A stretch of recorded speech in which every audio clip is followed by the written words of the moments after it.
প্রতিদিন ঘুমানোর সময় তওবা করে ঘুমাও। পারবেন? হাত দুটো উঠে ঘুমায় যান, উঁচু করতে হবে না, জায়নামাজ লাগবে না।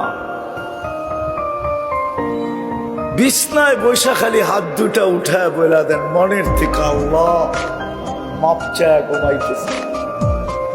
এতটুক বলেন, আল্লাহ আমি মাপ চাই। হায় হায় হায়, আমাদের আল্লাহ তো ওই আল্লাহ, দুনিয়ার মানুষ প্রতিশোধে অভ্যস্ত। আসামিকে সারাদিন খুঁজতে থাকে, ঠিক না?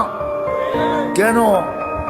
হ্যান্ডকাপ পড়াবে, বেড়ি পড়াবে, ডান্ডা বেড়ি পড়াবে, জেল জরিমানা হবে, দরকার হইলে ফাঁসিতে ঝুলায় দিবে, ঠিক না? আর আমাদের আল্লাহ ডেলি রাত্রে ডাকতে থাকে মুজরিমদেরকে, আসামিদেরকে, ও দুনিয়ায় কে নিজেকে আসামি ভাবিস? আমি চলে আসছি প্রথম আকাশে, হাত উঠাইতে দেরি, আমি মাফ করতে দেরি করব না। আল্লাহ তো আসামিকে ডাইকা ডাইকা মাফ করেন। পারবেন করতে? হ্যাঁ, কে কে অঙ্গীকার করতে পারেন ওয়াদা যে আমি আজকের থেকে আর ভুলবো না, ডেলি ঘুমানোর সময় আমি মাপ চাই ঘুমাবো? পাক্কা?